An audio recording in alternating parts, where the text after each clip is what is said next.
అందరికీ నమస్కారం. నా పేరు నాగరాజు జియాలజిస్ట్.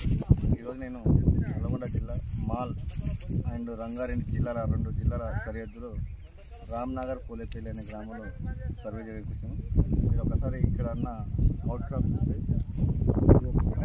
కదా, ఈ గుట్ట అక్కడ స్టాప్ అయిపోయి మళ్ళీ అక్కడి నుంచి మళ్ళీ కంటిన్యూ అయిపోయింది.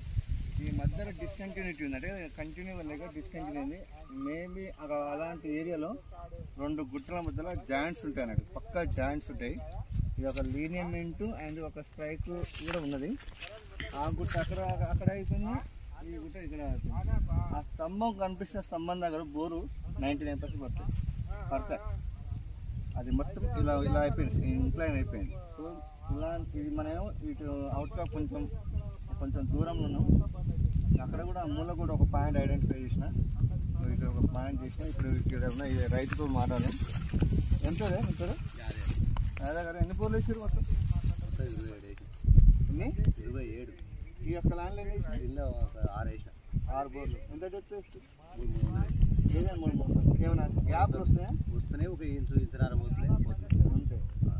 పైన పడుతున్నాయి. ఎన్ని కిలోలు పడుతుంది? 100 మాకు 120 పోతున్నాయి, పడ్డాయి 7 మొత్తం కుక్క కూడా పోతాయి. 100-120 పడితేనే 300 దాకా పోతారా? 300 దాకా పోతాయి. 100-120 తగలకపోతే అక్కడ ఆపేస్తారా? 100-150కే బంద్ చేస్తాం.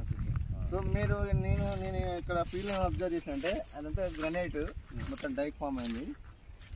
అక్కడ గుడి కడుతుంది కదా, అక్కడ బోర్ వేసారు. అక్కడ ఎవరైనా వేసిన పాస్ అయిన బోర్లు ఉన్నాయి కట్ట దాటినాక ఉండే కట్ట దాటి ఉన్నాయి కదా. సో అర్థమైందా? కట్ట దాటిన ఎందుకంటే ఆ 2 గుట్టల మధ్యలో ఎక్కడైనా వాటర్ సోర్స్ ఉంటుంది. నా ప్రాక్టీస్ 100% ఉంటాయి. ఆ స్తంభం దగ్గర వేస్తే బరాబరి పడుతుంది కదా, ఎక్కడ గిట్ట మిస్ కాదు, అలా ఉంటుంది. ఆ 2 గుట్టల మధ్యలో బోరు 99% పడుతుంది. నీళ్ళనే ఉండదు. మీకు అది మీరనే 300 ఇస్తుంది, 100 అక్కడ ఫ్యాక్టరీ ఉంటుంది.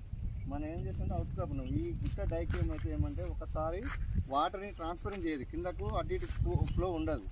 ఒక సైడే పడుతుంది, ఇంకో సైడ్ పడకపోయిన కారణం అది బ్రిడ్జి లెక్క ఆగిపోతుంది. నీళ్ళని కింద భూమి లోపల ఒక బ్రిడ్జి టైప్లో వారధి టైప్లో నీళ్ళని కింది పోనది. అంటే దీంట్లో అప్ స్ట్రీమ్ ఉంటుంది, డౌన్ స్ట్రీమ్ ఉంటుంది. డైక్ పై భాగాన్ని నీళ్ళు పడుతుంది, డైక్ కింది భాగాన్ని నీళ్ళు పడదు. అందుకే ఒక దగ్గర అవతల సైడ్ పడుతున్నాయంటే ఇతల సైడ్ ఇలాంటి ఏరియా ఉంటాయి డైక్ ఉన్న కాడ.